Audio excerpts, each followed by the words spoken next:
Hey guys, welcome back to my channel. Today I'll be showing us how to extract how to get a palm nut extract that can be used for banga soup, ufiako, or any other thing you want to make use of. If you're new here, thank you for coming around. Please hit the like button, subscribe, and turn on post notifications. And to our old-time subscribers, thank you for coming back. I want to show us the local way of doing this. I know some people prefer to use their food processor or their blender, but I want to show us how to do this using a common um gadget everybody has in their kitchen. And this is quite cheap. I got it for 300 naira, so I won't be needing much, but you can use as much as you can. It wouldn't be a problem, and it's actually easier to do it this way because you can like process as much as you can at the same time. So I'll just quickly show us how to go about this. And there's a video on how I made egusi soup using the extract of this palm kernel. So I'm going to leave the link in the description box below. You can refer to that video on what else you can do with your palm kernel extract. So let's just quickly get right into the video. So I'm going to wash this. I had washed it earlier, but I just want to wash it one more time to make sure that I got rid of all the dirt that was with it when I bought it. You don't know how they preserve all these things at the market, so we just need to be very careful. So I'm going to wash this properly to make sure I get rid of any dirt or sand that might have been on it.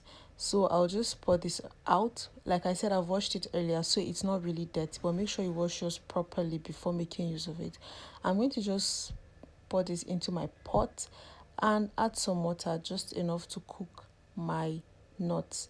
I think the water will just be slightly above the nuts, and I'm going to just put it on heat.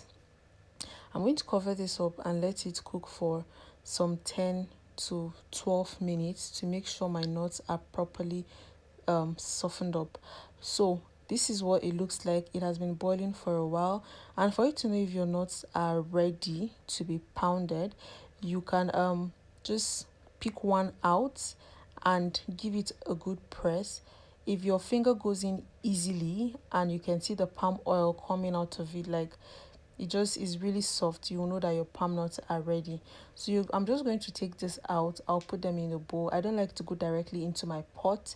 From my pot rather, I'll just scoop this out and set into a bowl, and then I'll transfer it into my mortar, and I'm going to start my processing. So I'm going to just pound this for a while, and I'll be careful not to break the nuts that are inside, but at the same time not too gentle, so that I'll be able to remove all the flesh off the nuts until it looks like this, and then you will know that your nuts have, or your flesh has been properly removed.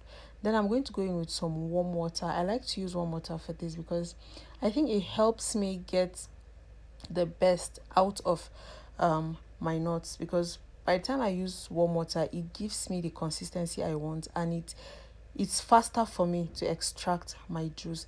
I'm going to go in with my hand and just give this a really good squeeze. Please make sure your hands are properly washed before you go into this process, because of course this is something that will be eaten, so we need to be very careful. I'm going to just pour this in a sieve, and so that I'll be able to separate my chaff and my juice. So I'm going to still just give this a good squeeze to still, there's still a lot of juice in there, so I wouldn't want to throw it away. So I'm going to give this a little bit of squeeze. This is what my juice looks like, and I'm going to put this back into my mortar and add a little bit of water, because I can see there's still a lot of juice in there. So I'm just going to put this back in. I won't put too much water so it doesn't get overly watery, and I'm going to pour it back in. And guys, this is what I have. I've finished extracting all the juice I need and can get from this particular nut. So I'm going to just take this out. Now the nuts that come inside it, the black one, you can actually dry it up and break it, and there's a very nice or delicious nut that you can find in there. So I'll just squeeze the shaft and throw this out. You can act if you're the type that uses firewood at home or even charcoal, you can like dry the shaft, and when it's properly dried you can use it to start a fire for either your firewood or your charcoal. This is what the end product looks like, and you can see I had to do it in the sink because it could get messy. I wanted to do it somewhere that I could easily clean up. So this is our end product. You can see how thick and how beautiful it looks. I'm going to be making ofe akwu with this, and like I mentioned earlier, I'm going to drop the link of the egusi soup in the description box below that I used this extract for. So thank you guys for watching. Let me know if you tried this out and how easy it was for you. See you guys soon. Bye.